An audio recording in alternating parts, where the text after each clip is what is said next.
Hello, hello to all the beautiful people out there. Welcome to another episode of Burgess&son Podcast. I am Zay for life, and this is Burgess. We are Burgess and Son, like father and son. We are back again. How you doing today, Mr. Burgess? Just fantastic. How are you? I'm good. How was the week? Pretty interesting. Yeah, I had a kind of interesting, intense week as well. But we are here for the weekend, and we are getting ready to start a new week. And this past, if I'm not mistaken, let me make sure I'm not talking out of my ass right now. If I'm not mistaken, this is the last Saturday. Yep. Right? Yep. Yeah. So August 23rd is the full slate of college football games. The 23rd. I thought it was the 30th. The 30th is when it gets real. Okay. That's when the real good teams. Okay, so that's 30th is when we got the real shit, but the 23rd. So this weekend was the last weekend that we don't have no college football at all on Saturday. But the 23rd is when we're going to have some games. That's when you're going to have your small games and. Well, not really small games. It's just going to start off. Yeah, like mid-majors. Yeah, there you go. I can't wait for it. I know you can't wait for it. Oh, yes. Give it another 2 weeks after that. It's going to be full slate Saturday and Sunday. No games. Mm-hmm. Can't wait for that. This is the best time of the year, if you ask me. Man, nothing better. Oh, God. I feel like for the last, especially the last 2 months, where it's kind of been nothing. It's just been wrestling, and that's really it. It's like I just been pulling my hair out, trying to find something to watch. I done caught up on a couple of shows. That's how bored I have been. Yeah, we are getting ready for college football to start. 23rd next week is when we're going to start the full slates, but we're going to get into actually 2 weeks from that time. It's going to be the 30th, and that's the full slate of great games. We're going to jump right into it. The first game that's jumping out to us, and you see him with the shirt on, Texas versus Ohio State. You start off the college season with that. It's insanity. And that's going to be a good game to watch. Defending champions versus potentially the champions in Texas. They're the number one team in the country. Number one team in the country. They're already projected to go to the national championship and win. Arch Manning is the top leading Heisman candidate already. I can't wait for that. What you think about that game? Well, first of all, look, dude. The college playoff has changed so much. Dude. Without the college playoff, they wouldn't be scheduling these types of games at this time of the year. No. I'm telling you they would. Texas Ohio State would not be first game. No. Because I think Ohio State number 2. They're number 3. Okay. And it's at Ohio State. So, I haven't looked at the line to see who's favored in that game, but I would imagine it's either maybe slightly Ohio State or Pick'em. But in any case, I'm just so excited to see real football that actually counts again. Oh my God, yeah. I'm really excited for the college football season in general anyway, just because I love it so much. There's always so much intrigue and so much drama. So many storylines to keep up with. As a Texas fan, really hyped. I'm not necessarily going to say, this is our year and all of that kind of stuff, because it's rare that the number one team at the beginning of the year is the number one team at the end of the year. You don't sound like a Cowboys fan. No, I try to avoid that at all costs, all the time. But we have the Heisman front runner. Mm-hmm. I do have to say I'm a little scared for us. Wow. So we get hyped every year at the beginning of the year. Yeah. Even when we were bad, like the Charlie Strong years, we were mediocre.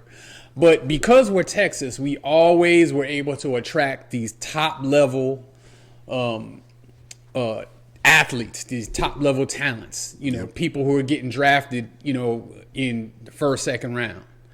And our team's loaded with them again. Yeah. It's just kind of what we do. We have now with the NIL, Texas is one of those schools that has the ultra deep pockets. Yeah. So it's not hard for us to collect talent. Our problem is getting the talent to perform. Yep.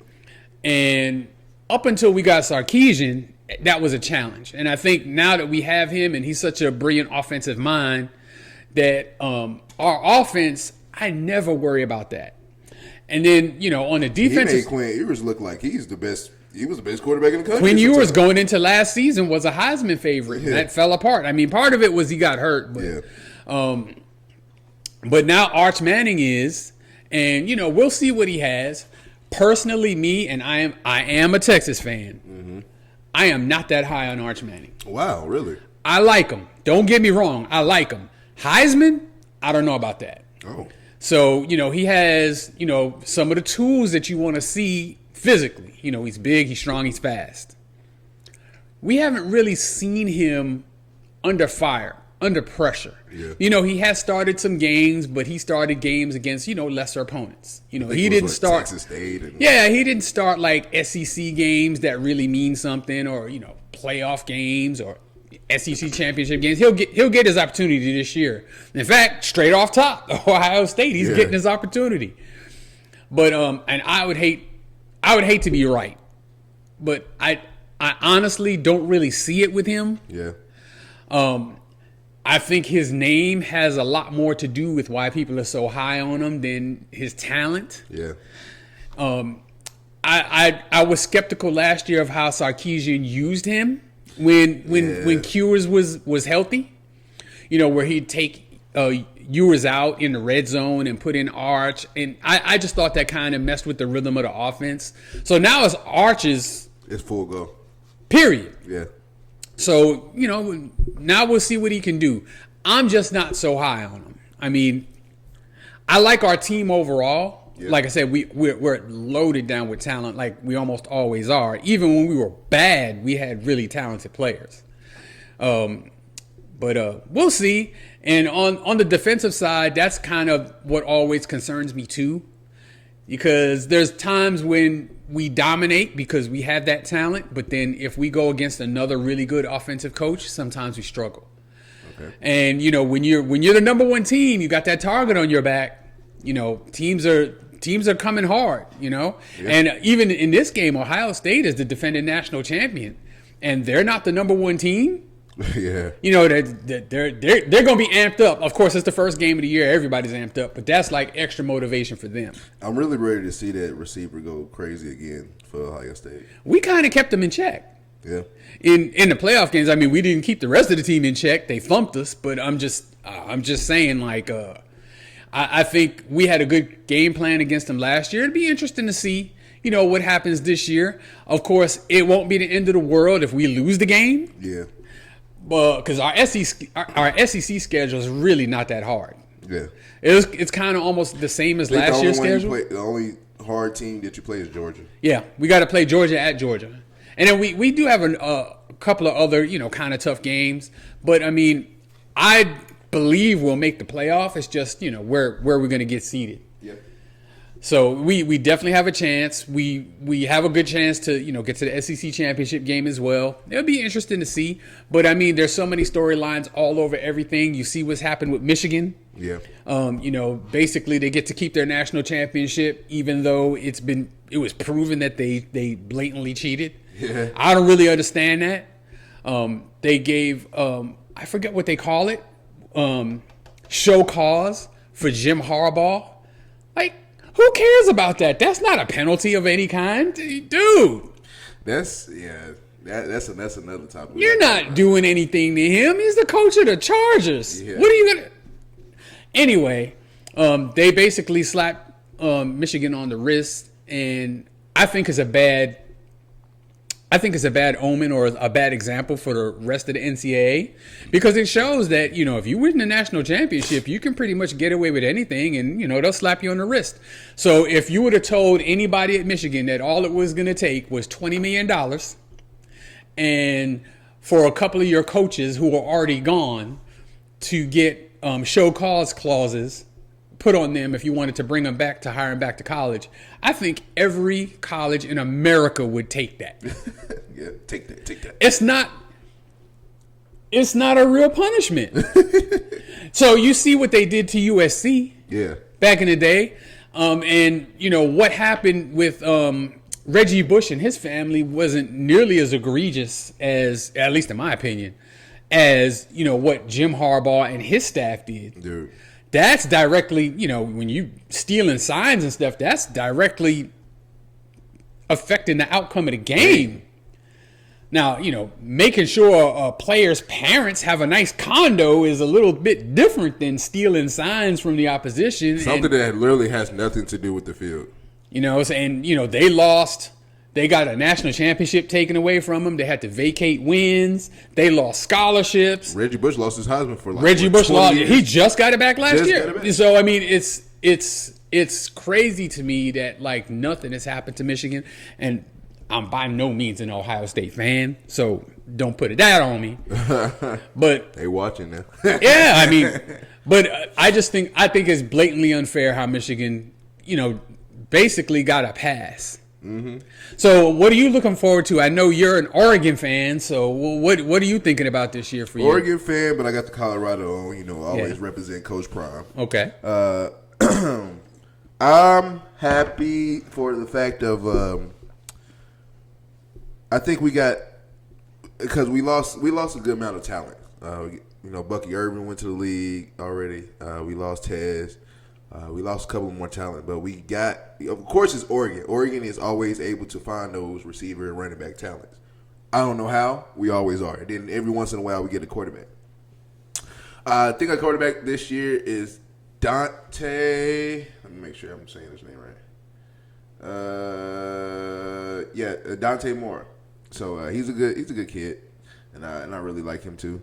I watched him in a couple of games he had, or a couple of highlights he had. So I think we're going to have a good season overall. I think me personally, I didn't trust Dylan Gabriel. And I stressed that to you when he got out. Like, I do not trust Dylan Gabriel. And so I'm happy that kind of like we get a fresh start, fresh slate. And I think this is really, to be honest, like we was good last year. We was number Smith, one almost the whole year last year. Exactly. And old boy from Ohio State just put it on us. Mm-hmm. But I think we lived and we learned from that. I think Dan Lanning is I think it's his time. He's a really good coach. I like him. Real good coach, real great coach. For him to be a defensive-minded coach and you're able to still put up the offense that you're putting up is really good. So you just need to tighten up the defense a little bit. But we've sent defensive players to the league too. Kevon Thibodeau came out of that. Christian Gonzalez that came out of that defense. So we got great players, and like you said, we got the talent. We just got to put it together. We literally have to put it together. And I'm happy for us. I think the Oregon Ducks is going to actually have a decent season. I don't think we're going to be. I don't think we was dominant last year just because we was undefeated and we won close games. Like we beat Ohio State because Will Howard just crazy slid for no reason. So we got lucky out of some games, but I think we're going to be better in those aspects as far as we're going to look more dominant. And I hope we have a chance of winning a national championship because that's all I've been wanting. That's for me and Oregon.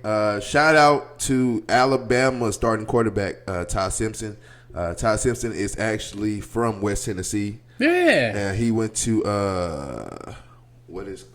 it's not Martin, but it's close by Martin. Not Henry County. McNair. Is it McNair? McNair's way down there. I can't remember that. We played him in high school. I can't remember the team name right now. Okay. But so West Tennessee stand up.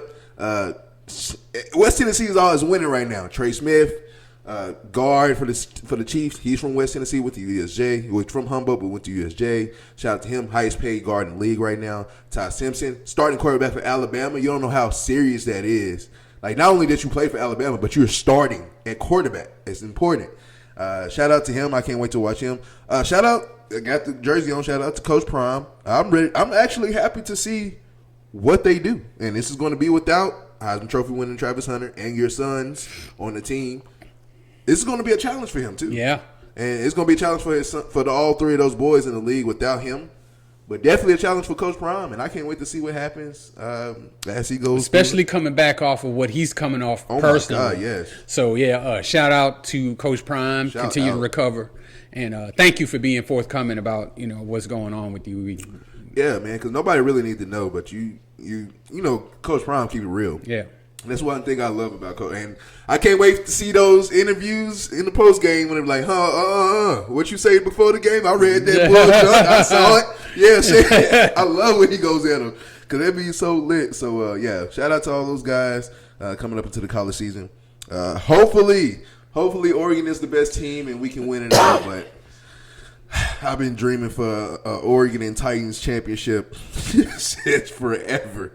And I don't think neither one of them is coming anytime soon. I hope. You got a better chance with Oregon is all I got to say. All right. Moving on. Somebody who came out of college that's in the NFL made his debut for the Raiders versus, I forget who they played, the Rams, right? Oh, dude, I don't even remember who he ran over like they were little kids. But, yeah, he played last night in his debut. Oh, no, it was the 49ers now, I remember. And he looked fantastic. Yeah. Ashton Jeanty, ladies and gentlemen. Ashton Jeanty from Boise State is on the Raiders. I hate I missed that game. I got to go watch the highlights. But I need you to tell me what happened. So, I mean, he didn't play long. They didn't give him a whole bunch of carries. Yeah.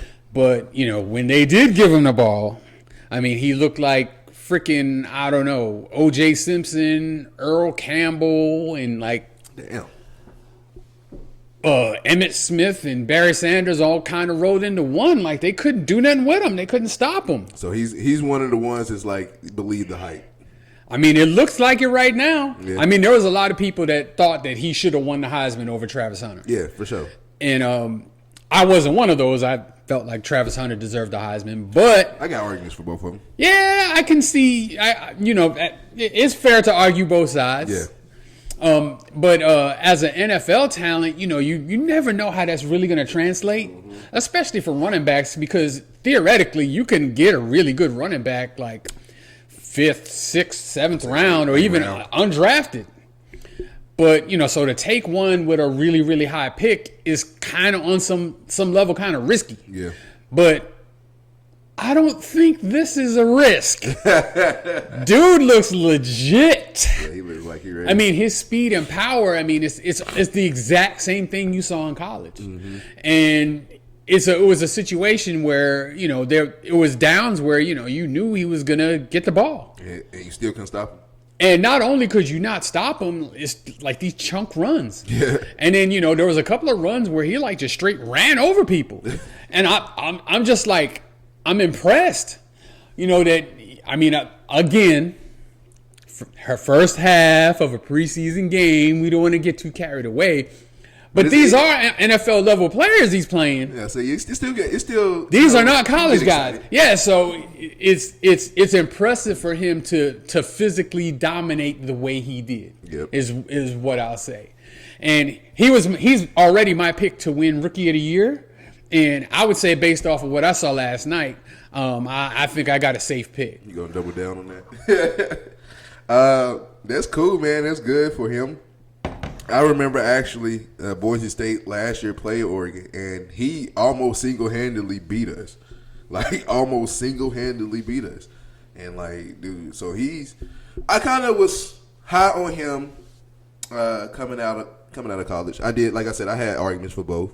I felt like if you break running back records, especially the running backs that's came and the records he's broke, we talking about people like Barry Sanders, Adrian Peterson, all these running backs that was great in college. Ricky Williams, like it's a record he had with him or tied with him. I'm like, Jesus, like So I'm happy to see him in the league, and I'm kind of glad he went to I guess a place that's really you get your chance. Like it's either it's kind of, I ain't gonna say it's ball out or you gonna fail, but it's more of you actually get a chance to showcase your talent. And if you're real good, cool. If you wasn't that good in the first year, you're only a rookie. We're gonna have your back on that. But they need him, and I think he's gonna do really, really well. Yeah, I think so too. Like I said when we were talking about who we thought would win these awards, I said Ashton Jeanty has a really good chance of leading the league in rushing next year. And I would like to say, just take a small moment and just say that people in the NFL, fans included, watch out for the Raiders. The Raiders are low-key building. Now, this year, of course, maybe next year they're not ready, but You already got Max Crosby still there. You drafted Brock Bowers, who was phenomenal in his rookie season. With Aiden, what's his name? O'Connell. As his quarterback, yeah. Aiden, and he still was phenomenal. One of the top tight ends as a rookie. And so he got drafted. Then you draft Ashton Jeanty. You got Geno Smith, who you can draft the quarterback next year, but right now he's going to put you on the right path. And then Jacoby Myers is still one of yeah, he's a good player. He's a good player. I don't like the he don't put the fear of God in anybody, but he's a good player. Yeah, he makes something shake. And so I think they need a couple of more pieces when it comes to offense and defensively. But I say next year, maybe in 2 years, the Chiefs better watch out for not only the Chargers, but maybe the Raiders. I think that whole division, because the Broncos are going to come up too. So, the Chiefs' reign at the top might be short like leprechauns. I think this year is their last year of being dominant in that division. Yeah, all good things come to an end, but I think as long as they got Patrick Mahomes, I think they'll be fine. Oh yeah, that's one thing. They will definitely be a threat, even if they have to. That last Super Bowl they won, they were the wild card. Yeah. Or not the wild card, but they had to go on the road. All games. So they played the wild card weekend at home and had to go on the road for the other two. And then the other two, it wasn't like the other two was just like some scrubs. You're talking about in Buffalo and in Baltimore. Yep. Like he did that. Yep. And so I'd say look out for the Raiders and look at that whole division is going to be always good. As long as 15 and Red is still alive and breathing, they have a chance. A couple more rookies that played, actually. Joe Milton and Jackson Dart, both quarterbacks in the NFC East, ironically. One for the Cowboys, one for the Giants.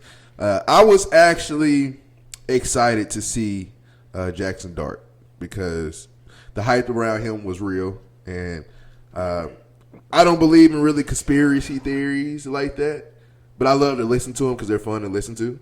And so, the Ole Miss to Giants connection from Eli Manning to the Giants now Jackson Dart, you might build something special. I don't know. And I want to see their running back, Scatterboot. I want to see him. I haven't really watched him either, so I want to watch him too. But give me your take on both Joe Milton and Jackson Dart. I'll start with the positive, which is Jackson Dart. Yeah. So he looked fantastic. Really? He looked ready. Ready. So, he had a real good presence in the pocket. He looked confident. His decision-making looked quick, crisp, tight window throws, a couple of really good tight window throws. One of his touchdowns was, pretty darn good. Yeah. So, he looked fantastic. Again, I don't like to get all hyped up off of one half of a preseason game, but he did look good. So you're more concerned if they look bad in a preseason game because that, it's kind of vanilla defenses. They're not doing anything necessarily special, trying to necessarily trick you. Yeah. They're just out there, getting reps in, I guess, basically, so to speak. There's not a whole lot of effort, I don't think, in the preseason to win games necessarily. At least not in that first quarter, first half. Yeah. You just want to go out there and put, positive things on tape. Yeah. And he did. Without any question whatsoever. Now, I don't believe there's no chance of him starting week one. Barring an injury to Russell Wilson. Yeah, no. He's not going to play week one. I don't see him unless the Giants literally are let's just say 2-11. I don't see him. I don't think it'll take that long because I can't remember what kind of deal they signed Russell to. I think it was a 2-year or maybe a 1. No, I think it's a 1-year deal. I think it's a 1-year deal. So, if Russell Wilson's not doing great, I don't think there's gonna be a whole lot of hesitation to pull the plug, and I don't think they have to be 2-11 to do it. Well, okay, not 2-11, but at least I don't see before week 8. Okay, fair enough. Because you're gonna give, especially Russell Wilson. Russell Wilson look good too. Yeah. So I think right now, to be honest, we know, like you just said, I think we know that Russell Wilson is starting. But I think now it's Jackson Dart versus Jameis, who was taking that QB2. And so, that would be good for Jackson Dart to really be QB2, learn right behind Russell Wilson. And you know what? Jameis Winston is not a bad teammate. No. he'll teach you. He's a great teammate. Great teammate, great person. And he obviously fun to be around, keeps things light. Yep. Now, if you're a losing team, you probably don't want maybe that kind of character in your locker room. But if you're winning, I mean, dude, he's probably perfect. Yep. And they did sign him to a 2-year deal, even though it wasn't really a big deal. But that kind of leads you to believe that they'll part ways with Russell Wilson after this year. Let Dart start and keep Jameis as the backup next year. Yeah, that's really kind of how I saw that shaping out. I just need this Giants just one time. If it does snow, I need Jameis pregame speech, and I need him to play at least one possession, and I'll be cool for the rest of the year. Oh, man. That pregame speech for the snow game last year with Cleveland, it was crazy. Yeah. Also, Cam Ward was looking iffy and shaky. I'm not concerned about it because, like you said, you just can't look at it too hard. You can't judge too hard. Just a preseason game. But I think the thing that kind of pissed me off because it's a preseason game, I think he starts to get a rhythm, and it's like, all right, we got to take you out. It's like, come on, man. Like, I'm just now getting my rhythm. Like, a lot of people start off slow, and then they always get the rhythm maybe after the first quarter, midway the first quarter, maybe after the first drive. So I knew I was like that when I played. Like, I needed just one drive, and I'm like, all right, cool. I'm back to normal. So that's one thing I hate about it. Any takes on Cam? Well, I mean, it's too early to tell anything. You can tell they're, kind of taking it, real light with them during the preseason. Mm-hmm. The last thing you want to do, I mean, he's obviously at this point, your franchise player. Mm-hmm. And, he's definitely going to start week 1, and he's your starter for the foreseeable future. Yep. The last thing you want to do is get him nicked in the preseason where, he's losing practice reps with his team and his progression gets slowed. So I kind of understand what they're doing. And I wouldn't be too panicked. Even if he played bad and threw a couple of picks or something like that, I still wouldn't be, overly concerned. I'd be somewhat concerned. But I don't think there's anything to worry about on Cam going through the season. I think his spot as the starter is secured. Yes, for sure. And so you don't necessarily need to take a lot of risk. Again, what he's seeing in the preseason is just straight vanilla. So, it's nothing unexpected that he's going to see. He's going to really start to see the real deal in week 1, and that's where you can really judge. In week 1, we got, I'll say it, top defense in the NFL, if not one of them. We got Broncos. Yeah. And so you got Patrick Surtain over there and all those other cats. Man, it's gonna be one good day of thought. This is a good first day. Yeah. In Denver too. So I can't wait for that. Oh, somebody who did throw picks, and we'll talk about these last one and go. Dylan Gabriel. Oh, that was rough. Okay, it was rough, but he had the yards. It's just the pick and the fumble. You can't do that. You can't do that. You can't do that. And especially not a pick 6. Dude. You just cannot do that. And did you see the pick 6? Like, he threw the pick, and he had a chance to tackle the dude. Yeah, and he just, what are you doing? I mean, but again, I understand that sort of. So you want to see your young player give maximum effort all the time. Mm-hmm. That's kind of what you want to see. But at the same time, he's the quarterback. It's the preseason. I don't know if maybe he was told, like, hey, don't put yourself in harm's way. Yeah. Who knows? But, I mean, that was definitely questionable to see him pull up and, pull to the side. Mm-hmm. Like Cam Newton to this day is catching hell for not diving on that fumble. Of course, that was the Super Bowl is the major difference. But, I mean, if that is an indicator of what's to come for him, then I would be concerned if I was a Browns fan. Yeah. But, again, it's the preseason. I don't put a whole lot of stock in it. You don't want him turning the ball over. No. You don't want him pick-sixing. You don't want him fumbling. He did those things. So is it correctable? Probably. Is it going to change his, order in the hierarchy? Probably not. No. Probably not. I mean, he still got drafted in the 3rd round versus Shedeur in the 5th. I think it's only a story because he's ahead of Shedeur on the depth chart. And that's the thing though, bro. Because like you going to Dylan Gabriel, I love you because you're an Oregon Duck, and so I was like, I be a man. I didn't really believe in you like that, but I still have love for you. And I would tell you, the last thing you want to do is look a little bit of bad in any game, and Shedeur is right behind you. Because not only do the fans, and I'm talking about fans, not just Cleveland Brown fans. I'm a Titans fan, and I'm still watching Cleveland games. You know what I'm saying? You got fans all around the world. Or not really, all around the world that's watching, and they want Shedeur. And the fans want Shedeur. The coaches, some of them might not, some of them might, that's all in the locker room. A lot of people want Shedeur. So any mistake that you do, they watching. And they going to say, this is why Shedeur should have got picked and this and that. Anytime in the regular season, Joe Flacco does bad. We want Shedeur. Put in Dylan Gabriel. He does bad. They gonna act. So if I'm Dylan Gabriel, bro, I would definitely keep your head because I don't know if you heard, but in the post game comments, he had said something that struck controversy.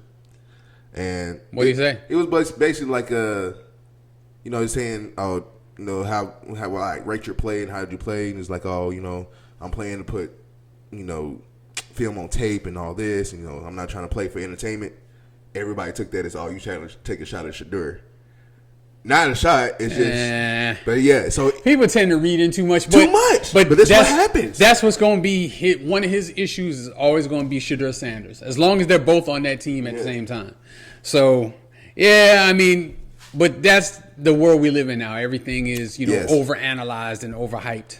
Yes, all the time. So I know they're gonna be on some bullshit with that. But where there may be some concern with a young quarterback is our dear friends that play up I-35 here in Arlington, Texas. Because Joe Milton looked like a hot turd yesterday. And the thing is, all right, so he's got the size. He's got all the measurables. He's got the speed. He can run. He's got a big arm. He's got all of that. He did not look like he had it together yesterday. Now, granted, they were playing the Ravens, but of course you're playing the Ravens backups, just like he himself is the backup. He did not impress anyone. He looked bad, as a matter of fact. And then the fact that Cooper Rush, who was the Dallas Cowboys quarterback, was on the Ravens killing the Cowboys, kind of piles on. I think that the Dallas Cowboys have a problem at backup quarterback, which is a very vulnerable position for them because Dak in recent years has been injury prone. Yeah. So in the past few years, he's missed a lot of games. Yes. So is this who you're going to trot out there when Dak goes out? And you're going to expect them to win? Good luck. Good luck. And see, that's what I hate about it, because Joe Milton, he fits the measurable criteria. Looks good, is big, strong. I think it's just raw talent that you have to teach.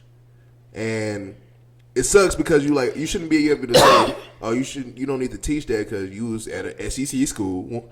Anybody goes to the SEC school know that's the closest thing to the professional league, period. So you was at an SEC school and you played good enough to get drafted. Why should we have to teach you further along? Well, you still have to teach him, this offense. This is his first off season with the team. So, that may factor some into it. I don't know. But, obviously there's work to do with him at the very least. And, maybe there's a move the Cowboys need to make to possibly get somebody else in there should that go down. And I definitely don't wish anything bad to happen to Dak Prescott as far as injuries. May he throw all the picks that he wants, but stay healthy. But if he goes down, I think the Cowboys got a very, very serious problem, dude. Joe Milton does not look like he's it to me. Yeah, we gotta see what happens. I should have known something was up when the Patriots traded you. Like, they willingly traded you, so. It was something.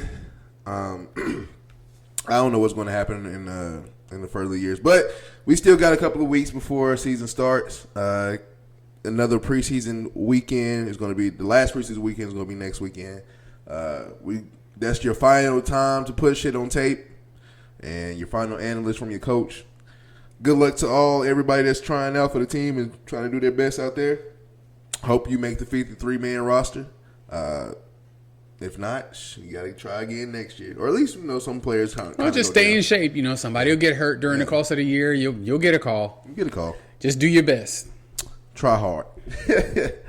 All right, you already know what time it is. Time for the best segment in the world. Soon to be known to the world as the best segment in the world. Way Back Wonders. If you're new here, Way Back Wonders is where the OG tells the young buck stories about past athletes that I probably just didn't know about, I didn't hear about, or I was just too young to understand. But now that I'm older now, I understand. All right. Who's our Way Back Wonder for today?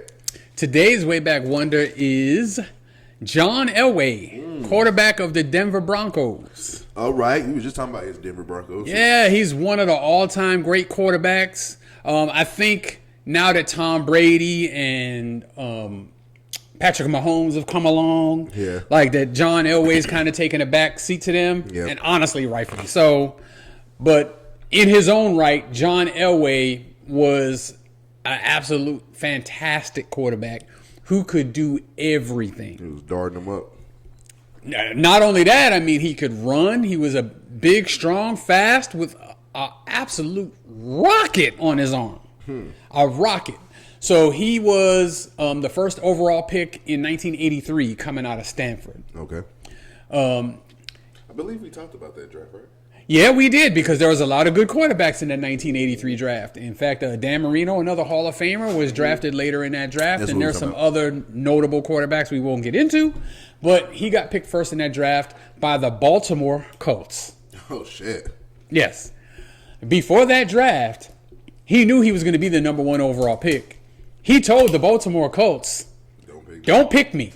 I don't want to play for you guys. And Baltimore Colts didn't listen. John Elway also happened to be a pretty good baseball player and also got drafted by the New York Yankees. Oh, wow. So he took a year off and went and played baseball for the New York Yankees rather than report to the Baltimore Colts, and he demanded he be traded. What is with these teams not listening to people? Well, you got to think about the time. So in 1983, there was no free agency. As far as I can remember, John Elway was the first player to kind of do this. Oh, okay. To say, hey, don't pick me.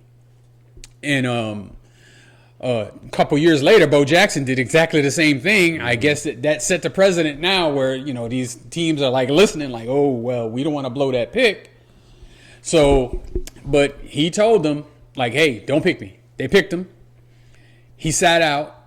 They ended up trading him the next year to the Denver Broncos. Do you remember if the Colts or the Baltimore Colts was good that year? The year they traded him, or the year they got the pick? The year they drafted him and he sat out. Was they good? Oh, they was trash. Oh, it's okay. They had the number one overall pick, so you already know they were trash. They were the worst team in the league, and then you just used the pick on a quarterback that didn't play for you, so you were trash again. So I think they didn't get the number one pick again. I think they ended up getting like the third overall pick, something like that. But they ended up trading him to the Broncos. The Broncos sent their first round pick and then an offensive lineman who was pretty good. His name escapes me. And he ended up retiring with the Colts and was, it just flashed through my head. Chris Hinton. Okay. He was a really good offensive guard. Okay. But an offensive guard for a Hall of Fame quarterback, I think you'll take the quarterback all day. Yeah. So he went to the Broncos and immediately had an impact. He was, just phenomenal. What plagued John Elway early in his career is that the team around him was not that good. They didn't have premium talent around him. Mm-hmm. So, they had decent receivers, but not really great. They didn't really have good running backs. Mm-hmm. The defense was okay, but, not terrible, but not great. Yeah. But he was taking them to the Super Bowl. Oh, shit. So he went to 3 Super Bowls early in his career. Lost all 3. Mm-hmm. But he carried them. So the first one, he went to. I bet that shit sucked. It was against the Giants, and if I remember right, that game was tied at halftime, or maybe the Broncos were actually up a point or two, and then the Giants just overwhelmed them in the second half, and that was one of Lawrence Taylor's teams. Was it Lawrence Taylor on there? And he won the MVP that year. Okay. So then the next year they played the Washington Redskins, and they were favored against the Redskins in that game. You know, of course, they were coming back to the Super Bowl again. Oh, that was a back-to-back? For them, yes. Yeah. Back-to-back Super Bowls. Damn. We were coming into the game with our backup quarterback, Doug Williams. He was a backup? He was the backup. Jay Schrader was our starter. And then Jay Schrader got hurt, and Doug Williams took over. And then even when Schrader got healthy again, they left Doug Williams in because, you know, he was doing so good. Mm-hmm. And he won the Super Bowl. So then we crushed them. We beat them 42-10. Damn. We scored 35 points in the second quarter and just knocked them out of commission. But in the first quarter of that game, John Elway threw one of the prettiest passes for a touchdown I've ever seen in my life. You ought to look it up. And I was just sitting there. I'm a 16-year-old kid, and I'm just like, we're gonna get blown the hell out. But we bottled them up the rest of the game, and then, you know, of course, we put so many points on them so fast, it made them one-dimensional. And, you know, anytime when we know you're gonna throw the ball every down, you know, that's a lot easier to defend. Yep. And then after that, he played in another Super Bowl against the 49ers, and he got blown out even worse. God, it was damn. like 55-10, something like that. Was that a Joe Montana team? Yes. Okay. So after that, like, he just had the reputation of, you know, can't win the big game, you know, that kind of thing. But the truth is, none of his teams were really on par, maybe with the exception of the Washington one, where none of his teams were really on par with the opponent. Yeah. So they had a few down years, and then they started drafting really well and putting some pieces around them. And so, you know, they got, you know, really good receivers: Rod Smith, Ed McCaffrey, Shannon Sharp, TD, Terrell Davis, the running back. And, you know, then they put a really good defense together, you know, Atwater and them guys. And, you know, they started getting in position to compete for Super Bowls. So there was one year where they were like just running through the regular season, and then they ran into the Jacksonville Jaguars in their second year of existence and lost to them in the playoffs. Damn. And so, Jacksonville, when they first got together, they was nasty. Not that first season, but that second season. I think they only went 9-7 and made the AFC and ended up making an AFC championship game because they beat Denver in Denver. That's crazy. But after that, Denver couldn't be stopped after that. And he willed them to the first Super Bowl win as they played Green Bay, Brett Favre, who I think that year Brett Favre was playing for a second Super Bowl in a row. And the famous play at the end of that game, the Broncos really needed a first down to seal the game, and the helicopter. I don't know if you've seen the highlights. John Elway on the third down. Yeah, they needed a first down to seal the game, and he gave all he got to get that first down. Took a savage hit, took the helicopter, and it sealed the game. And then the next year, they just marched through the NFL, won it again, and he walked off with 2 trophies, man. He retired after the game. Yeah, real? Yeah. Damn. So he retired a 2-time back-to-back Super Bowl champion. Damn. So in his career, he went to 5 Super Bowls, won 2. All right, that's not bad. Of course, you know, the thing is he didn't really win a Super Bowl until he had a running game. And I think he was Super Bowl MVP of 1, and Terrell Davis was Super Bowl MVP of the other game. Okay. But it doesn't lessen how great he was. All of his players, you know, he once again had the full package. I mean, rocket arm, cold in the clutch. One of his best, another one of the things that he's known for is a drive at the end of the AFC Championship game. I want to say in 1986, where they the one where they went to the Super Bowl and lost to the Giants. Yeah. They were down, I think, 6 with like 2 minutes to go. They were on their own 2. Damn. Had to drive the entire field in 2 minutes and had to score a touchdown, and he did it. Damn. And that kind of began like his lore, like, where like, oh, he's elite. He's one of the top quarterbacks in the league. He can do that. And so, but he did that a lot. He had a lot of come from behind wins. It's just unfortunate that in the Super Bowl he got blown out 3 times. Yeah. And as the quarterback, you take a lot of the blame for that. Yes. But he's a fantastic quarterback. After he retired from the Broncos, they were trash at quarterback until they got Peyton Manning. Jesus. And then that's a long time. Yeah, it was a while. And then Peyton Manning came in, and of course, they did get that Super Bowl. And even in that Super Bowl, Peyton Manning wasn't really good. He didn't do anything. Yeah, he was a noodle arm and retired. And he retired after the game, walking off with the trophy. But Elway is fantastic. And coming out of college, almost every scout said that he's the best quarterback prospect they'd ever seen. And it's almost from that point forward, if you're a great quarterback prospect, they compare you to John Elway. Yeah. Because he just had he checked all the boxes. Yeah, he was it. And, a fantastic leader, fantastic individual. I don't remember the reason why he refused to play for the Colts. It had to be like something. I'm sure it was something. I don't remember what it was. I was a kid. I was 12. But he kind of had kind of a black mark against them for that. Yeah. That never looks good when you do that. Mm-hmm. So, but, of course, other players have done it since. Bo Jackson did it 2 years later than that. Eli Manning did it. Yep. So. A lot of players are doing it. Yeah. Well, I guess low-key recently. Yeah. Oh, okay. Well, he didn't really tell them to not draft him. They drafted him, and then he just didn't like his contract, so he's not playing for him. Who? Old boy with the Bengals.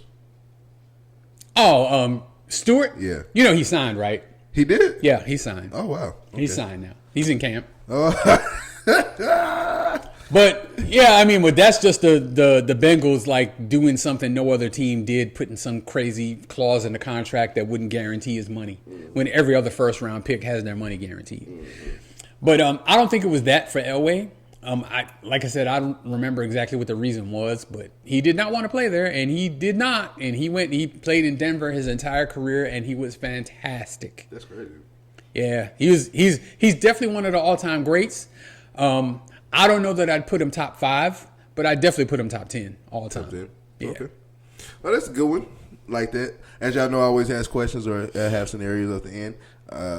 I would say, actually, let's do that. They both came out same time. Dan Marino versus John Elway. Ooh. Who would you take? They were compared to each other a lot. A lot. But they were very different. So Dan Marino was just kind of a straight drop back quarterback with a hair trigger. He also had a great arm too, but I think Elway's was better.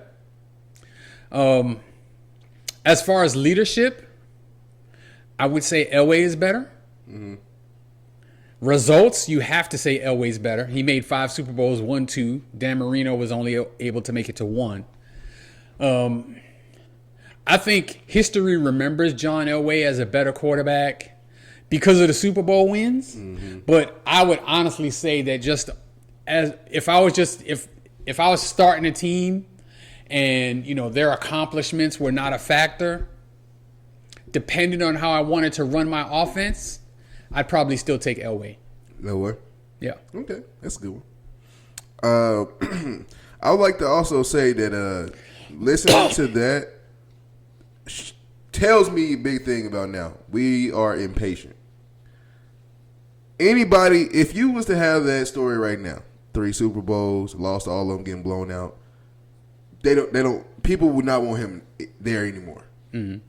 The fact that he stuck it out, stayed there, went probably through a draft phase of, in order to draft good players, especially high, you have to be not garbage, but you have to be, not good. Well, you can do it and be smart. You can be good and just be smart with your picks. Yeah. So if you're good at like key positions like quarterback, pass rusher, like say, let's take the Chiefs, for example. They're good at quarterback. Yep. They're good at pass rusher. Mm-hmm. So now you just got to fill in the pieces. Yeah. So, they're going to have to address tight end at some point, probably really soon. Yeah.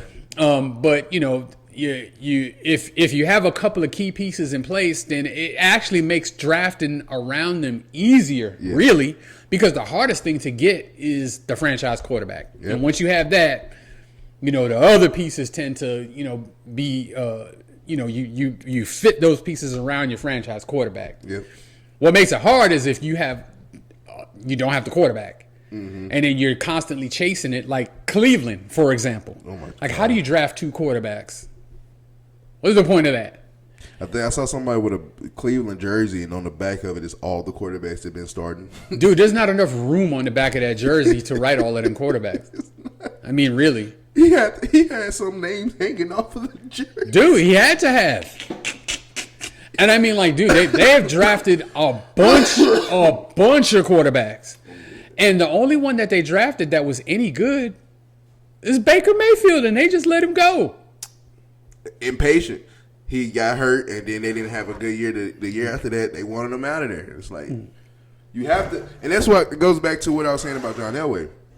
It's like, bro, just be patient. Now I get it. Especially now, everybody's attention span is 0, and so we want something good. We want the Patrick Mahomes now, and we want this now. We want to win now. And it's like you don't take the time to actually see the progress. And so, I mean, I hate because I don't think this. Actually, a good one right now is Jalen Hurts. Jalen Hurts got to the Super Bowl, lost. And then he did not. Then they lost in the playoffs the next year. You could have easily said, okay, he's not going to be good. He's not a big time moment. But the year after that, Super Bowl win. You just got to be patient. And so that's why I understand, and I know I'm going to get some feedback or whatever for this. That's why I defend Dak Prescott so much. I just love the way that he's so good in the regular season. And I get it, playoff, where the fuck is Dak? You can have arguments about that, and I get it. But the fact is, it takes time. And, I get it. How much time do you need? You keep getting there and you keep doing this. I just say just be patient. And that's just one example with Dak. It's a lot of quarterbacks, a lot of running backs, a lot of receivers. I say, just be patient with them. And now, I think everybody's putting Marvin Harrison Jr. on the hot seat. And it's like, bro, he's second year in the league. I understand who his daddy is, but first of all, he's not his daddy. Mm-hmm. Let's get that out there. Daddy wasn't that great in the first year either. Yeah. But back to Dak. Dak Prescott, take as long as you want to win a Super Bowl.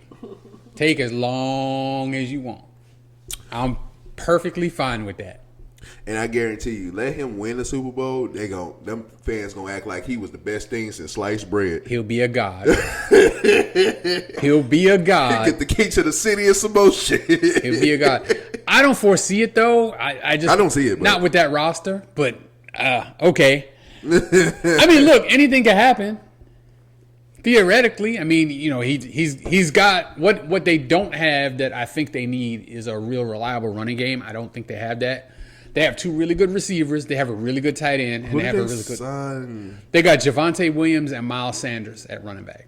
They got Miles Sanders? Yeah, but those guys are, dude. I just didn't. I thought Miles Sanders was still on the Panthers. No, they let him go. Oh, okay, I didn't know that. I thought they got Dalvin Cook too. No, dude, don't nobody want Dalvin Cook. No knock on Dalvin Cook. He was obviously a great running back in college and a fantastic running back in the NFL. But his time is come and gone, man. Yeah, his brother just got paid. Oh God, this got paid like a motherfucker. So yeah, his brother's on the come up now. I feel bad for him a little bit. I mean, dude, that's what happens, man. Running backs traditionally do not have long careers. Yeah. They just don't. Because literally, I remember, it was yesterday. Remember Todd Gurley was the best running back in the league? And then, 2 years, where the fuck is Todd Gurley? Dude. I mean, he was injured at Georgia before he got to the NFL. And then once the injury started catching up to him in the NFL, dude, you blow out your knee. Dude, that's a death sentence for a running back. Mm-hmm. You can't do that not at that position. You said I can't play football no more. I want to play football. I can't play football no more. Dude, you're an idiot. But yeah, I feel bad for him. I only want to, but see, I think it's certain times where certain running backs, kind of like Derrick Henry. So big, so strong, so fast, and you feel like you should have had your down years a long time. But where's it at? He's a freaking unicorn. I mean, it's just unusual. You know, like there's some running backs, they're just special like that. So he's clearly one of them. But I mean, like most running backs do not have 10 years of premium production. You have maybe 5 or 6, and that's it. If that. If you're fortunate. Yeah. And I mean, even then, it's if you're fortunate. So, you know, look at Terrell Davis. He only had 7 years. Oh, damn. His career was only 7 years long. He got hurt, and he couldn't play anymore. So, I mean, that's the nature. It's kind of probably the most dangerous position on the field, really. I'm praying for you, then, Ashton Jeanty. I hope you have at least a 5-year career. Well, dude, make it count, though. Yeah. Just make it count. You can't help, you know, what may happen in the future. Just do what you do now. Mm-hmm. All right, last segment of the day, we got List of the Week. List of the Week is where we take a topic, pick it out of a hat, or we get it from you guys, the fans. And we make a top 5 list. And this week's List of the Week is top 5 Batman and Robin combos of all time. For people that don't know, Batman is a superhero and his sidekick Robin. So, yeah, this is what we're going to... In sports, that means the superstar, he has a sidekick. Just to let you know, some people don't know. So, yeah, are you mansplaining Batman and Robin right now? Like, really? Is that what you're doing? Hey, man, the way technology goes and the social media, bro, you got people that's just invested. And so, like, you got to explain it. Okay. Like, for example, your sister's now into sports now. I have to explain what position Jalen Hurts play. She's like, she didn't know that. She's like, wait, there's a center? What does he do? Yeah, but anybody who follows us is going to know who Batman and Robin is, dude. Let's get it. All right, so the top 5 Batman and Robin combos. These are players who played together for a number of years and achieved success where there was a clear leader and a clear, so to speak, sidekick. Yep. Okay. All right. And it could be in multiple sports. We think of it as a basketball thing. And, well, true enough, there are 3 basketball combos on this list. But it doesn't necessarily have to be basketball. And, in fact, we're starting out with football. Okay. So, the number 5 Batman-Robin combo of all time is Joe Montana and Jerry Rice. Oh, my God. Yep. Now, if you were fortunate enough to watch them play in their primes, that was an absolutely unstoppable combo. And you can say, arguably, in fact, not even arguably, there was a time when it was considered, it wasn't argued, it was considered. Jerry Rice is the best wide receiver in the league, or of all time. Mm-hmm. Joe Montana is the best quarterback in the league, or of all time. And they played together. And they played together on the same team. And they tore people up. Going crazy. Yeah, and it was incredible to watch. Joe Montana was just precise in the pocket, and Jerry Rice, just the greatest wide receiver that's ever been invented, that's ever lived, that's ever been created by the good Lord above, ran just absolutely perfect routes, and Joe Montana would just put it on them. And with those two on your team, on your offense, you were at least in every game, and they were highly, highly successful. I believe they won 3 Super Bowls together. I don't think Rice was on the team when Joe Montana won his first one. I thought they won 4. Joe Montana did win 4, but I think the first one, Jerry Rice was not on the team yet. Okay. And then Rice won another one after Montana left with Steve Young. Yeah. Okay. But that is the number 4 Batman and Robin combo. That's a lot of disrespect going after Joe Montana recently, too. A lot of what? Disrespect.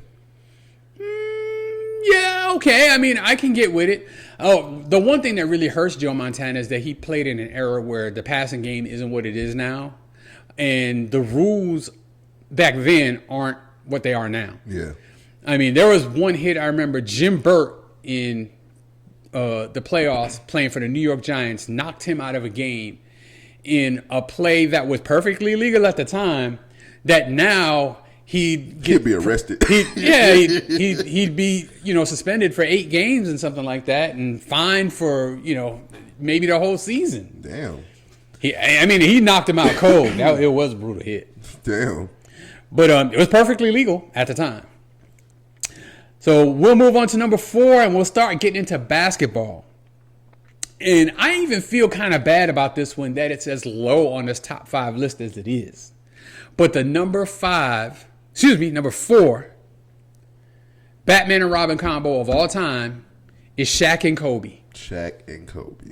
Now, they played together for maybe 5 or 6 years. I think it's about 6 years. Yeah, they had the three-peat. I think they played together 2 years before the three-peat, and then they played together 1 year after the three-peat, where they actually lost in the finals, where they could have won 4 in a row. Mm-hmm.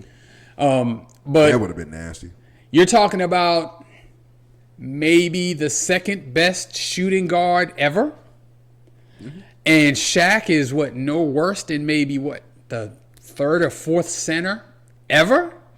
And this is when Shaq was in his prime. Mm-hmm. We're talking about 30 points a game, 12 rebounds a game, actually being a defensive presence because he was in shape and everything. Diesel. Yeah, when he was really the diesel. So they dominated the league. That three-peat, there was no question they were going to win those championships. In fact, when they lost to the Pistons, monumental upset. Dude. Monumental upset. So it did take them a little bit of time, the patience that you talk about, to kind of get together. Kobe was on the younger side. Shaq was a veteran by that point. Yeah. But, Kobe was on the younger side. So I think the first championship they won, I think it was Kobe's third or fourth year. Mm-hmm. And so by the time they won their 3 championship, now Kobe's an established veteran, and they started clashing. Yeah. Well, maybe they clashed the whole time, but now Kobe's dude, I'm the dude. It's I can talk my shit now. Yeah. So, but as a duo on the court, man, there's not too much better. Those guys were, just so dominant. And you just felt like as long as those 2 guys were playing together, that it was going to be a Lakers win. And it was disappointing to me that they, I guess, broke up, because there was so much more in both of their tanks, especially Kobe's, because he was younger, that they could have continued winning even more championships if they could have, if they could have managed their relationship better. Because Shaq went to Miami and won the championship. Yep. And then the Lakers were kind of sucked for a couple of years without Shaq, and then they got Powell and 2 more championships for Kobe. So the rest is history. So. Kobe number 8 jersey was actually my first jersey I've ever had. Oh, really? Yeah, purple Lakers jersey, number 8 Kobe. I remember it like it was yesterday. It was Christmas. Uh-huh. And it was cool, and because I'm not a big fan of Kobe, but he was. I remember we talked about, was it last week we talked about people that you love to watch? Even though I wasn't a Kobe fan, I loved to watch him play. He was amazing. He used to piss me off. Closest thing to Jordan I've ever seen in my life. Dude, closest. Yeah. So the number 3 all-time Batman and Robin duo is also a tag team from the Lakers. And so, of course, I'm talking about Magic and Kareem. This one is unique because they took turns being Batman. True that. So when Magic first came into the league as a rookie, Kareem was the Batman. Yes. And maybe about 5 or 6 years into the league, as Kareem started to get older, Magic became Batman. Mm-hmm. And both of them were great at it. Yeah. And whoever was the sidekick, if you want to call them that, they were great at that. Yeah. So they won 5 championships together. Mm-hmm. They went to 9 finals together. That's amazing, dude. 9 finals, 5 and 4? Yes. Yeah. And then, of course, Kareem won a championship with the Milwaukee Bucks before he got to the Lakers. So he has 6 championships total.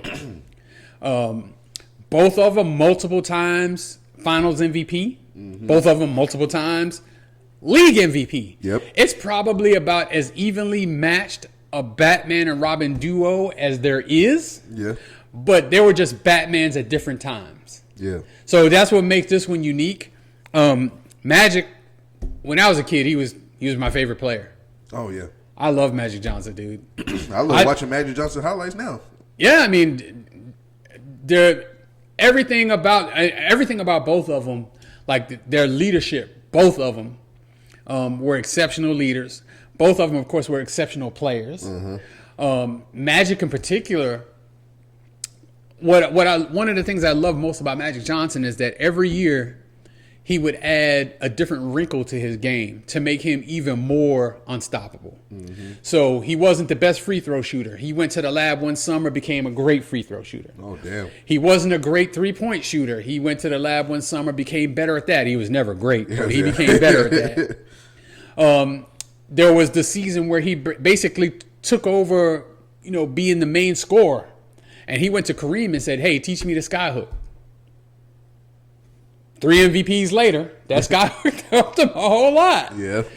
So they're fantastic. And it's ridiculous to me that there's 2 sets of Lakers on here from 2 different eras that are, you can make arguments that Kareem or Shaq is the greatest center of all time. Mm-hmm. And then I don't know that you can really argue for Kobe because of Jordan. But you can certainly argue for Magic being the best point guard of all time. I think he is. I think he is. I know a lot of people holler Steph. To me, Steph's not a point guard, but okay. Steph's great, though. I say Magic and then Steph, but I say Magic, John Stockton, then Steph. But, that is for what that is. And really, to be honest, you can argue that, not right now, but like later on, you can talk about Powell and Kobe being a good duo for the Lakers. They were. And talk about LeBron and AD in the future.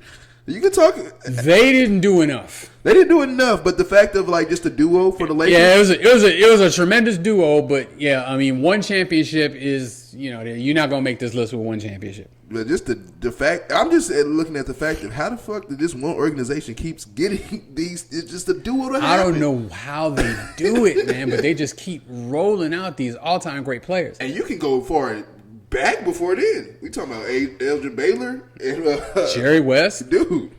Yep. And dude they've always had great players. Always, and then they find that duo somehow. So yeah, that's crazy.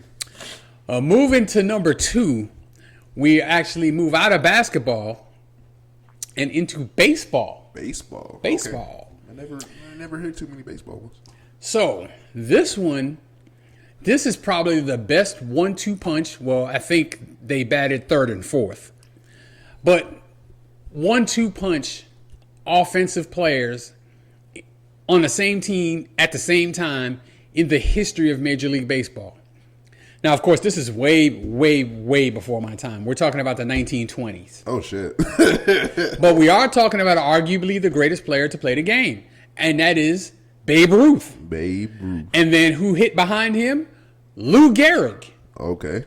So Babe Ruth is just kind of universally regarded as the best player that's ever played. Whenever the discussion comes up, his name comes up automatically. Yeah. What position did he play? He was an outfielder. I believe he played right field. Okay. All right, now Lou Gehrig was a first baseman. Okay. And what's unique about Lou Gehrig is I know you know that Cal Ripken has the record for the most consecutive games played. Yeah. He broke Lou Gehrig's record. Damn. So Lou Gehrig played in 2,130 consecutive games. That's a lot of fucking games. That's a lot of games. And you know what ended his streak? A disease called Lou Gehrig's disease. It's called something else, but it was later called Lou Gehrig's disease, a degenerative disease. Damn. What? So yeah, it attacks your body and your muscles, and kind of makes you weaker and unable to move. He died not too long after he stopped playing because of that disease. What? But my God, his career was top notch. Like, those two were the two best hitters in baseball during their careers. Damn. So it's almost kind of an insult to call Lou Gehrig Robin. Yeah. Because he was kind of on par with Babe Ruth. He just wasn't the mythical figure, that Babe Ruth was. Everybody's heard of Babe Ruth. Yeah. And, his picture's plastered everywhere. Everywhere. But just as good as him is Lou Gehrig. So there was a season where Babe Ruth hit 60 home runs to set the major league record by a ton. I think the record before that was like 30 something. Damn. And he hit 60. But that same season, Lou Gehrig drove in 172 runs. He had 172 RBIs. God damn. Now, that's impressive enough, but think about this. He batted behind Babe Ruth. So that means 60 times he came up to the plate with the bases empty. And he still drove in that many runs. Damn. It's crazy. People underestimate how good Lou Gehrig was. Of course, as a Yankee fan, of course, that doesn't get lost on me. My dad taught me. And, just if you follow the Yankees, you know all of the grace that they've had. There's other great pairs. You could say Mickey Mantle, Yogi Berra. There's a lot of them. But these two. Damn. These two. They was doing it in the 20s? You can argue that both of these. First of all, you're not arguing about Babe Ruth being in the top 10. He's in the top 10. We know this. He's probably one. Yeah. But you can argue that Lou Gehrig is like a top 10, top 5 all-time player too. Oh, wow. Well, if he's argued top 5, definitely top 10.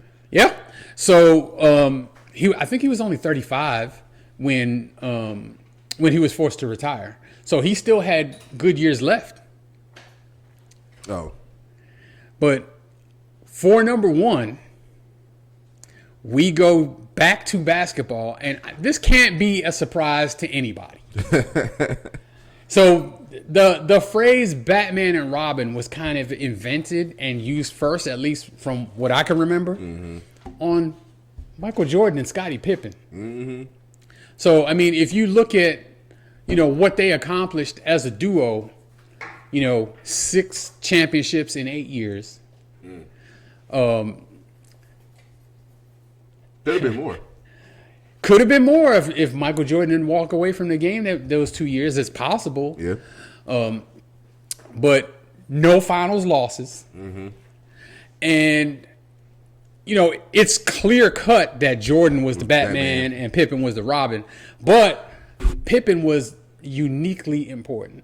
Because what Pippen did was he defended the other team's best perimeter player and took that off of Jordan.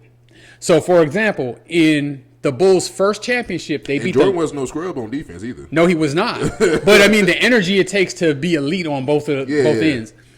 So, but in their first championship against the Lakers in 91, I want to say it was, they played game 1 in L.A., and L.A. won a very close game.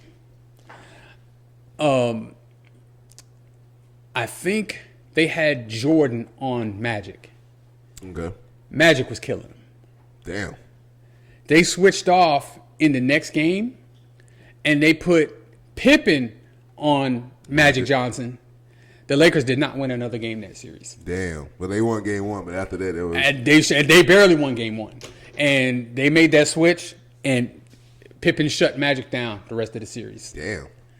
So, like, Pippen was uniquely important, even though he just wasn't, the main guy. And then, Jordan was just on another level with his popularity. I would love to, like, just hear a mic'd up session of that shit talking between Magic and Jordan. About what? Just on the court. Oh, I don't know that they talk that much stuff. Well, maybe. You know what? I bet you they did. I would say, I know. Magic gonna hit you with a smile, too. Yeah. I don't think he was smiling after that series. Yeah, I don't think they was like shit talking, but I would love it. I know, back and forth, especially competitors like them. I would just love to be a fly on the wall with that. And then Pippen was so good that when Jordan retired, the previous year, of course, they had won the championship. Jordan retires. Pippen becomes the main guy. Mm-hmm. that season before that, when Jordan was the leader of the team, they won 57 games, won the championship. Jordan leaves the next year, they won 55 games with Pippen as the main guy. Damn. So, and then Pippen was first team All-NBA that season and won the All-Star game MVP. Back when the All-Star game mattered and they actually played the game for real. Yeah. So Pippen gets kind of underrated to some degree. You know, people think that Jordan carried the team, and yeah, he was the man. But here's a fact. Michael Jordan did not win a championship without Scottie Pippen by his side. Mm-hmm. It didn't happen. He made the playoffs without Scottie Pippen. I don't think he won a playoff series without Scottie Pippen. He definitely didn't win a championship. I don't know that they started even winning series without Scottie Pippen. Yeah. So he was uniquely important. Those two worked together so well. It kind of actually hurts my heart a little bit that they don't get along now. Yeah. Yeah, because, you know, they clearly had the synergy then. Yeah. And you would, you know, think and hope that, you know, something like that, would you accomplish, you know, something so great that, like, nobody else or almost nobody else has accomplished. I think really, to be honest, social media has took a turn for everybody, any age. And so I think a lot of people start to talk and be in everybody's ear like, well, you know, Jordan was the best. And then they really dismissed Scottie Pippen. Yeah. And, like, nowadays, they really have dismissed Scottie. Yeah. And so, like, it sucked. And then he kind of feel, and I can get it from especially a man's point of view, like, I feel disrespected. Like, I was there when we won those championships. If it wasn't for me, we probably wouldn't have, like you said, he probably wouldn't even win. Like, he didn't win series or win championships before Scottie Pippen got there. So, you know, I can understand where, you know, you kind of feel disrespected. So. But they were a tandem that, you know, if they were on the court, you felt like, what am I going to do? Yeah. What are we going to do? How do we stop these guys? And the truth is, they couldn't. Yeah. They couldn't. And with both of them being really good offensive players and really good defensive players and really good leaders. Yep. And ridiculously dedicated. It was just a recipe for them to have the success that they had. Yep. Now, as a Knicks fan, during that time, I hated every freaking minute of it. But I can look back on it now and respect the greatness that it took to achieve what they accomplished. What was your thoughts when, was it Scottie Pippen that dunked on Patrick? Oh, dude, that broke my heart. That broke my spirit. That hurt. I was like, ooh. And then he walked over him to. Oh, dude. Walked over him. Then pointed at Spike Lee. This is your fault. I saw one voiceover with it, and then some dude, when he dunked on it, he was like, boom, shakalaka, nigga. Well, the thing is, Jordan got him really bad, too. Really? Yeah. Damn. So they took turns on making Patrick look really bad. Tag. It's like next. But I had never in my life heard Batman and Robin used in the context that is used now until them two, you know, came along and dominated the NBA. And of course, I think Michael Jordan, he's definitely the best player I've ever seen, and I've always been able to admit that, even as much as I couldn't stand him. And personally, I don't even really like him now, just, you know, from the way he is as a human being. But I can acknowledge that, dude, nobody was better. Nobody was fucking. And the whole league was scared of the death of him. That's crazy. Yeah. I would say, I guess, the person in my generation now that's like LeBron. Like, I'm not a big LeBron fan, and me being a Celtics fan, I always see this motherfucker in the East, and he's killing me. The motherfucker went to, 8-9 straight finals? So I'm in the East, and we are getting our ass whooped.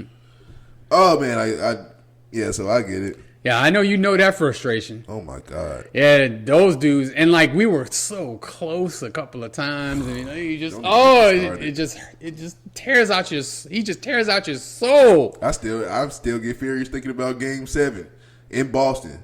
And we just shit the bed. This man literally, That's the same game. Jason Tatum was a rookie and dunked on LeBron. And I was like, after that dunk, I was like, yo, we going to the finals. And this man said, hold my beer and put on my cape for a second. Oh, my See, God. but the thing is with Jordan, it was never like when you played against him that you feel like you shit the bed. You just knew you got beat by a better team. I mean, that's how dominant they were. So like you were just like, well, I was hoping we'd win, but we didn't win. But like, who really thought we were going to win anyway? Yep. So those guys just had a stranglehold on the NBA, and the end of that franchise, the way it ended, I hate that it ended the way it did. I thought they should have been able to go out on their shield, so to speak. That they should have been able to keep that team together until somebody was able to beat them. That's what you think, man. But with Michael Jordan retiring the way he did, and then that with Pippen actually leaving the team after that, so it was over. But as a duo, that's what every other duo aspires to be. I know I was born in 95, but I was like kind of really just a baby during that time. But I could just imagine growing up in the 90s and watching that Bulls team. Like, I know that was just phenomenal watching. Yeah. Yeah. They were. I hated it, but yeah, they were.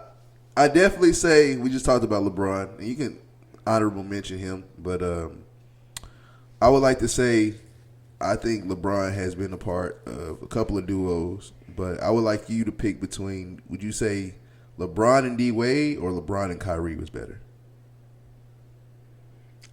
I think the LeBron and Kyrie accomplishment was better. Mm-hmm. They did something more impressive, coming back from 3 down against a 73-win Warrior team. Mm-hmm.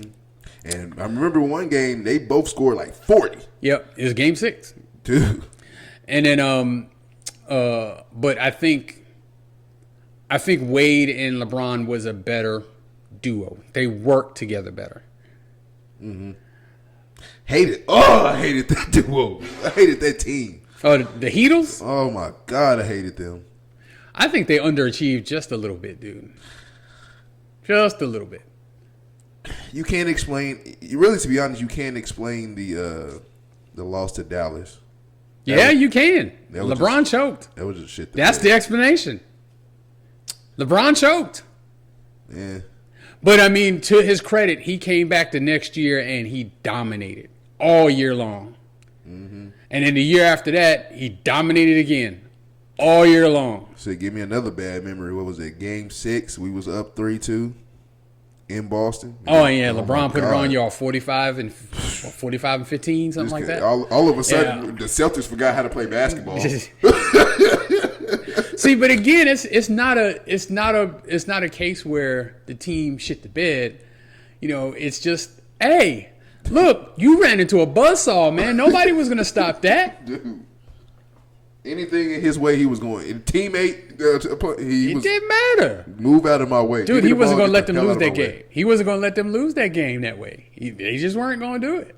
Give me the ball and move the hell out of my way. God bless. Thank you guys for joining us on another episode of Burgess and Son. Y'all know we'll be back next week, where the first official week of college football will be starting. And we will be back the last preseason weekend. Can't wait to see what happens. We'll be back and talk about it. But until then, I am Zay for Life, and this is Burgess, and we are